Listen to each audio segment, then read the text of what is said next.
আসসালামু আলাইকুম রহমতুল্লাহি অবরকাতুহ। সম্মানিত দর্শক, পুলিশের সাবেক আইজি ডক্টর বেনজিরকে নিয়ে খুব তোলপাড় হচ্ছে। একই সঙ্গে সেনাবাহিনীর সাবেক প্রধান জেনারেল আজিজ, তাকে নিয়েও হইচই হচ্ছে। দেশের মানুষের মধ্যে এক ধরনের কথাবার্তা হচ্ছে। অনেকে বলার চেষ্টা করছেন যে এই দুজন যে অন্যায় করেছেন, অপকর্ম করেছেন, তাদের রক্ষা নাই। এমনকি আওয়ামী লীগের মধ্যে এক শ্রেণীর লোক বলার চেষ্টা করছেন যে আওয়ামী লীগ এর দায় দায়িত্ব নেবে না। এর কারণ হলো আওয়ামী লীগ তাদেরকে চুরি করার জন্য নিয়োগ দেয়নি, তাদেরকে দেশ সেবা করার জন্য নিয়োগ দিয়েছে। ঠিক আছে, আমাদের নির্বাচনের ভোটের সময় তারা যতটুকু সাহায্য করার তারা করবে, এই জন্যই তো আমরা তাদেরকে অনেক মানুষকে টপকিয়ে তাদেরকে ওই পদে দিয়েছি। কিন্তু তাই বলে চুরি করবে, তাই বলে তারা রাষ্ট্রীয় সম্পত্তি অপচয় করবে, এজন্য তো তাদেরকে ছাড় দেওয়া হবে না, তাদের বিরুদ্ধে ব্যবস্থা নেওয়া হবে এবং তাদেরকে এমন দৃষ্টান্তমূলক শাস্তি দেওয়া হবে যেন অনাগত দিনে তাদেরকে নিয়ে তাদের মতো কেউ যেন আর কোনো বাহিনীকে পর্যদস্ত করতে না পারে। তারা বাংলাদেশের অতি গুরুত্বপূর্ণ দুটি বাহিনীর প্রধান ছিলেন, একজন পুলিশ বাহিনীর আর একজন সেনাবাহিনীর। একটি রাষ্ট্রের যে অস্তিত্ব, সেই অস্তিত্বের মধ্যে এই দুটো বাহিনীর গুরুত্ব রয়েছে। পুলিশ ছাড়া এবং সেনাবাহিনী ছাড়া আধুনিক আসলে কোনো রাষ্ট্র হয় না, এমনকি একটা ইউনিয়ন পরিষদও হয় না। ইউনিয়ন পরিষদে একজন চৌকিদার থাকে বা একাধিক চৌকিদার থাকেন। তো এই দুজন মানুষ আইজি হয়েছেন এবং সেনাপ্রধান হয়েছেন, একজন আর একজন আইজি। তারা এই দুটো পদে পৌঁছানোর জন্য একেবারে কাঙ্ক্ষিত যে মাকাম, সেখানে বসার জন্য সর্বরকম চেষ্টা করে শত শত প্রতিযোগীকে, তাদেরই মতো শত শত প্রতিযোগীকে পেছনে ফেলে দিয়েছেন। অনেককে পথের কাটা মনে হলে তাদেরকে সরিয়ে দিয়েছেন। অনেকের জীবনের চাকরি করার যে স্বাদ, এটি মিটিয়ে দিয়েছেন। দেওয়ার পরে তাদের যারা নিয়োগকর্তা, তাদের নিকট নিজেদেরকে সাধু, সজ্জন, বিশ্বাসী, আস্থাভাজন হিসেবে প্রমাণ করেছেন। তো কাজেই তারা কোনো সাধারণ মানুষ নন, তারা অসাধারণ। আর এই জন্যই শিরোনামে যেটি বলার চেষ্টা করেছি যে ডক্টর বেনজির কোনো ফিডার বালক নন। তিনি চু চু করে শুয়ে শুয়ে অবশ শিশুর মতো দুগ্ধ পান করেন না, গোদুগ্ধ, ছাগের দুগ্ধ কিংবা অন্য কোনো পাউডার দুধ, বা তিনি বার্লি খান না। আমরা ছোটকালে যেভাবে শিশুদেরকে খাওয়াতাম, শিশুরা গো গো করে কান্না করতো আর জোর করে তার মুখের মধ্যে বার্লি ঢুকিয়ে দেওয়া হতো উইদাউট সুগার। তো তিনি বার্লি বয় নন, ফিডার বয় নন। একইভাবে জনাব আজিজ, জেনারেল আজিজ, তিনিও বেকুব নন।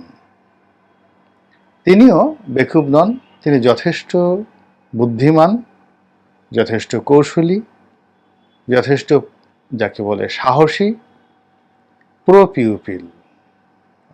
ইভেন বেনজির সাহেবের চাইতেও তিনি প্রো পিউপিল। বেনজির সাহেব সবার সঙ্গে মিশতে পারেন না, কিন্তু আজিজ সাহেব সবার সঙ্গে মিশতে পারেন। তো এই দুজন মানুষ এই মুহূর্তে আপাত দৃষ্টিতে মনে হচ্ছে বিপদে পড়েছেন। অবস্থা দৃষ্টি মনে হচ্ছে বেনজির দুর্নীতি দমন কমিশনের যে জাল, সে জালের মধ্যে তিনি পড়ে গিয়েছেন। আর এই মুহূর্তের বাজারের যে খবর হলো, বেনজির দেশে নেই, সপরিবারে তিনি চলে গিয়েছেন গত 4 তারিখেই। তো এরকম কথাবার্তা। আর যাওয়ার আগে তিনি পুরো ব্যাংক, তার যে টাকা সাবার করে দিয়ে, কেউ বলে 100 কোটি টাকা, কেউ বলে 200 কোটি টাকা, এগুলো নিয়ে চলে গেছেন। এখন বাংলাদেশের মাটিতে ডক্টর বেনজিরের জন্য 100 কোটি টাকা, 200 কোটি টাকা এগুলো উঠানো, নিয়ে যাওয়া, এগুলো খুব নস্যি। কিন্তু তার চেয়ে ভয়ঙ্কর যে কথাগুলো এখন আকাশে বাতাসে ঘুরে বেড়াচ্ছে, যে তিনি যখন বড় বড় পদে ছিলেন তখন ট্রাঙ্ক ভর্তি করে ডলার বাংলা টাকা নয়, ডলার তিনি নিয়ে গেছেন, এরকম কথাবার্তা হচ্ছে। এবং এগুলো বিশ্বের কোনো দেশে তাকে ওইভাবে কোনো ব্যাংক অ্যাকাউন্টে তাকে হয়তো খুঁজে পাওয়া যাবে না। তিনি ব্যাংক অ্যাকাউন্ট না করে ব্যাংকের ভল্ট, আমাদের দেশে যেভাবে ভল্ট আছে ওইভাবে ভল্ট ভাড়া পাওয়া যায়, তো এরকম ভল্ট ভাড়া করে সেখানে নগদ অর্থ জমা রেখেছেন এবং ওখান থেকে যখন দরকার টাকা উঠিয়ে তিনি খরচ করছেন, তিনি বা তার মতো অন্যান্য যারা রয়েছেন। এই সকল কথাবার্তা হচ্ছে। জেনারেল আজিজ সম্পর্কে বলা হচ্ছে যে বেনজিরকে যেভাবে দুর্নীতি দমন কমিশন তার জালের মধ্যে আবদ্ধ করে ফেলেছে, জেনারেল আজিজকেও একই প্রক্রিয়াতে দুর্নীতি দমন কমিশন তার বিরুদ্ধে তদন্ত করবে এবং একজন সম্মানিত আইনজীবী এই ব্যাপারে আবেদনও করেছেন এবং দুর্নীতি দমন কমিশন খুবই স্ট্রং প্রতিক্রিয়া দেখিয়েছে যে যদি তাদের শিডিউলের মধ্যে জেনারেল আজিজের কোনো কর্মকাণ্ডকে বেআইনি বলে মনে হয়, দুর্নীতি বলে মনে হয়, তবে তারা ছাড় দিবেন না, ব্যবস্থা নেবেন। প্রথম দিকে সরকারের কয়েকজন মন্ত্রী বলার চেষ্টা করেছিলেন যে এই বিষয়টি সেনাবাহিনী তদারক করবে বা সেনাবাহিনীতে তার বিচার হবে, কিন্তু সেই জায়গা থেকে সবাই সরে এসেছেন।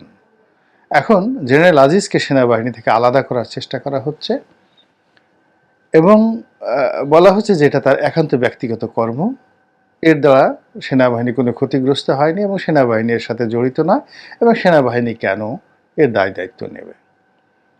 কিন্তু বাস্তবতা হলো যে জেনারেল আজিজকে নিয়ে এবং বেনজিরকে নিয়ে আন্তর্জাতিক অঙ্গনে যে সমস্যা দেখা দিয়েছে, এই সমস্যা আমাদের ব্যাংকে সমস্যার সৃষ্টি করবে, ব্যাংকিং ব্যবস্থা, ইন্টারন্যাশনাল ব্যাংকিং ব্যবস্থায় সমস্যার সৃষ্টি করবে। এর কারণ আসলে আমেরিকা এদের দুজনকে প্রকাশ্য সামনে এনে পেছনে অন্তত পক্ষে আরও হাজার খানেকে এরকম দুর্নীতিবাজকে টার্গেট করে তারা সরকারের উপর চাপ দিচ্ছে ব্যবস্থা নেওয়ার জন্য এবং ধীরে সুস্থে আস্তে আস্তে আস্তে আস্তে আস্তে এদের নাম প্রকাশ করছে। যেমন আপনি ধরুন পুরো মার্কেট জমানোর জন্য একসাথে যদি এই মুহূর্তে 50 জনের বিরুদ্ধে নিষেধাজ্ঞা আসতো, তাহলে পুরো বিষয়টি মানে আমাদের জন্য বার্ডেন হয়ে যেত, আমরা সপ্তাহখানেক নাচানাচি করতাম এবং এই 50 জনই বলতে গেলে দায়মুক্ত হয়ে যেত, সরকার কাকে রেখে কাকে ধরবে। কিন্তু খুব কৌশল করে যখন একজন বেনজিরকে টার্গেট করা হয়েছে, হইচই পড়ে গিয়েছে। একজন আজিজকে যখন টার্গেট করা হয়েছে তখন চারিদিকে হইচই পড়ে গিয়েছে এবং এদেরকে ধরার জন্য জাল পাতা হয়েছে এবং এরা আলটিমেটলি এই জালের মধ্যে তারা কিন্তু পড়ে গিয়েছেন। তো পড়ে গিয়ে তারা আসলে নেক্সটে কী হবে সেটা নিয়ে আলোচনা করবো, কিন্তু তার আগে আমরা আমেরিকান যে কৌশল সেই কৌশল নিয়ে বলি। সেই কৌশলটা হলো আমেরিকা চাচ্ছে যে এই একজনকে জালের মধ্যে আটকে এর পরবর্তীতে তৃতীয় জন, চতুর্থ জন, পঞ্চম জন, এইভাবে একজন একজন করে তারা কালে কালে কালো কালো যে সমস্ত কালো মানুষগুলো রয়েছে তাদেরকে ধরবে এবং এভাবে যদি 50-60 জন লোককে আগামী 6 মাসের মধ্যে পুরো কট করে ফেলা যায়, তাহলে সরকারের যে ইমেজ, সরকারের যে নৈতিক শক্তি এবং সরকারের যে অভ্যন্তরীণ যে শক্তি, এর সব কিছু সমন্বয়হীনতা শুরু হয়ে যাবে সব কিছুতেই। তো এই কারণে তারা খুব কৌশল করে করছে। এখন প্রশ্ন হলো যে আমেরিকা যে কৌশল করছে বা পশ্চিমারা যে কৌশল করছে, সেই কৌশলে আজিজ এবং বেনজির তারা ধরা পড়বেন কিনা বা তারা এর থেকে মুক্তি পাবেন কিনা। আমার একান্ত ব্যক্তিগত মতামত হলো যে সরকার শত চেষ্টা করলেও এই দুজনকে আর এই বাংলাদেশের মাটিতে কোনো অবস্থাতেই পুনর্বাসিত করতে পারবেন না, তাদেরকে বাংলাদেশে রাখতে পারবে না, তাদেরকে কোনো পদ পদবি দিতে পারবে না, তাদেরকে পুনর্বাসন করতে পারবে না এবং তাদের জন্য এই সমাজটি একেবারে দুর্বোধ্য হয়ে পড়বে। ফলে দে হ্যাভ টু লিভ, তাদেরকে এই দেশ ছেড়ে চলে যেতে হবে, কোথাও না কোথাও তাদেরকে চলে যেতে হবে। এবং এটা নতুন কিছু নয়, ইতিপূর্বে আমরা শুধু এই সরকারের আমলে নয়, বিভিন্ন সময় দেখেছি। এই 111-এর সময় এত প্রভাবশালী যারা লোকজন, সেই মঈনুদ্দিন ফখরুদ্দিন, তারপরে শেষে সেই ব্রিগেডিয়ার বারী, তারা এখন কোথায়? সব ভিন দেশে গিয়ে মানে খুবই মানবেতর জীবনযাপন তারা করছেন। আবার ৭৫ 15 আগস্টের পরে যে সকল অবসরপ্রাপ্ত সামরিক কর্মকর্তা বঙ্গবন্ধু হত্যাকাণ্ডে অংশ নিয়েছিলেন, তারা কেউ দেশে থাকতে পারেননি। বিভিন্ন সময়টাতে যারা বড় বড় সন্ত্রাসের সাথে জড়িত ছিলেন, তারাও Bharat, Dubai, Singapore, Sweden, Europe, America সমস্ত দেশগুলোতে তারা মানে পালাতে বাধ্য হয়েছেন। তো যাক, কাজেই আজিজ সাহেব এবং বেনজির সাহেব, যেটা শিরোনামে বলেছি যে তারা ফিডার বালক নন এবং তারা বেকুব নন, ফলে তারা যা কিছুই করেছেন এটার সেকেন্ড অপশন, প্রথম অপশন হলো যে বাংলাদেশের ক্ষমতায় একেবারে জীবনের শেষ দিন পর্যন্ত আঠার মতো লেগে থাকা এবং উত্তর ক্ষমতায় প্রতিষ্ঠিত হওয়া, বড় বড় পদ পদবি পাওয়া। যেমন জেনারেল আজিজ যদি মন্ত্রী হয়ে যেতেন, বেনজির যদি মন্ত্রী হয়ে যেতেন, এটাই স্বাভাবিক ছিল। এই অপশনকে তারা 1 নম্বর রেখেছেন, রেখে তারা সকল কৌশল অবলম্বন করেছেন। দেশে তাদের লোক আছে, জন আছে, পদ আছে, পদবি আছে, এবং তাদের যারা আপনজন তাদেরকে বিভিন্ন গুরুত্বপূর্ণ পদে বসে তারা কিন্তু এই বাংলাদেশে রাজনৈতিকভাবে, অর্থনৈতিকভাবে কিছু করার চেষ্টা করেছিল। বেনজিরের হোটেল ব্যবসা ছিল, রিসোর্ট ছিল, তারপর আরও বড় কিছু করার তার প্ল্যান ছিল।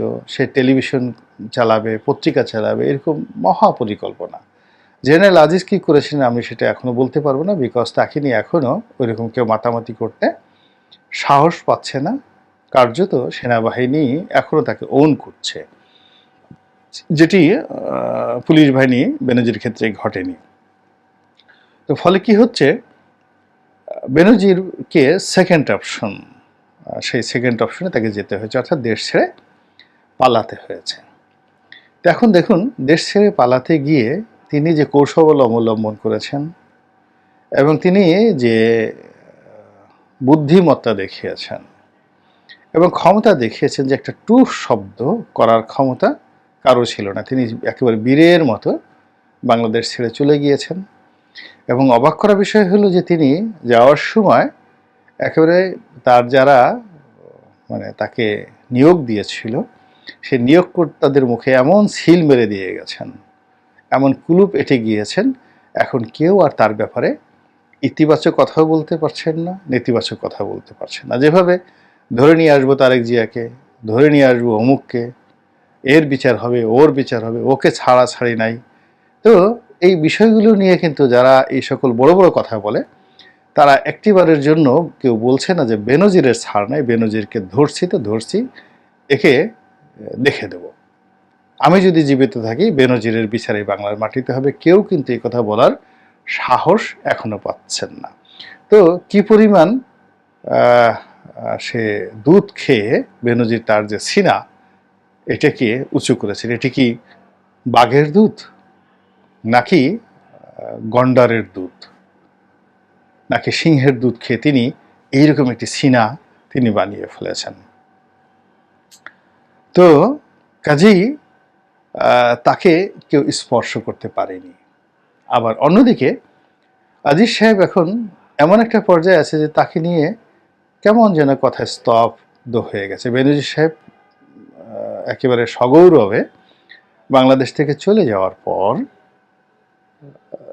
আজিজ সাহেবের প্রতি যে আক্রমণ, এটা অটোমেটিকভাবে থেমে গিয়েছে। যে বেনজির সাহেব যদি এই কাজ করতে পারে, আজিজ সাহেব সে আরও বুদ্ধিমান, আরও ক্ষমতাধর, এবং তাদের কাছে আরও অনেক গোপন তথ্য আছে, নারীর টান আছে।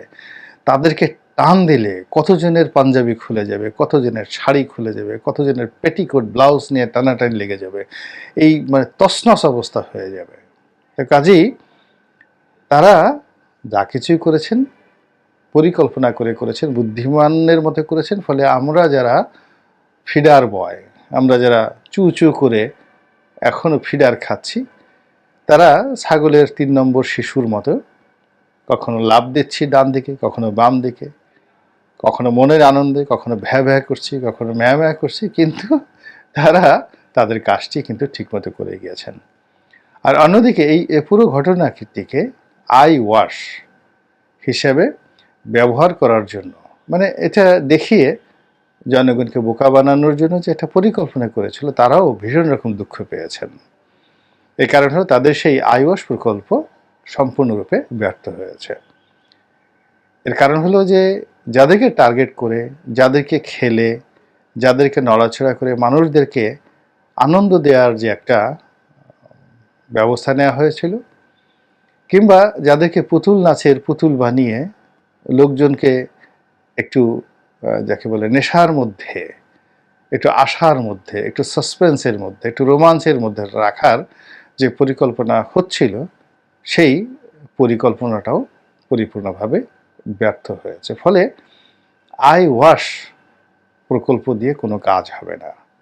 যদি এখানে সত্যিকার অর্থে এখন জনগণের অবস্থা এমন হয়ে গেছে যে জনগণ কাউকে বিশ্বাস করছে না।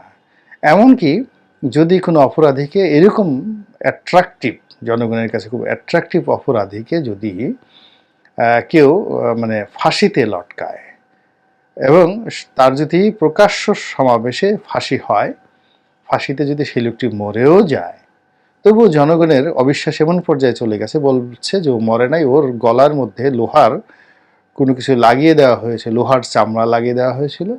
ফলে লোক সম্মুখে সে ভং ধরেছে। তারপরে তাকে যখন দাফন করা হবে, তখন সে কবরের মধ্যে কিছুক্ষণ থাকবে, গভীর রাতে তার লোকজন সেখানে সেই তার কবর থেকে লাশ নিয়ে যাবে না, মানে তাকে উঠাই নিয়ে যাবে, আর ওখানে একটা কৃত্রিম ছাগলের লাশ সেখানে দিয়ে যাবে, বা একটা কুকুরের লাশ সেখানে ঢুকিয়ে দিয়ে যাবে। এইরকম মানুষের অবিশ্বাসের পর্যায়ে চলে আসছে। তো বোঝার চেষ্টা করুন, যারা আই ওয়াশ করার চেষ্টা করছেন, যাদের আই ওয়াশ করবেন, মানে যাদের চোখ ধৌত করবেন, তাদের চোখের পেছনে যে একটা মস্তিষ্ক রয়েছে, মস্তিষ্কের নিচে যে একটা হৃদয় রয়েছে, সেই জায়গাটিতে কতটা জটিলতা সৃষ্টি হয়েছে আপনাদের সততা নিয়ে, আপনাদের যোগ্যতা নিয়ে, ন্যায়পরায়ণতা নিয়ে। আল্লাহ আমাদের সবাইকে হেদায়েত দান করুন এবং হেফাজত করুন। আসসালামু আলাইকুম ওয়া রাহমাতুল্লাহি ওয়া বারাকাতুহু।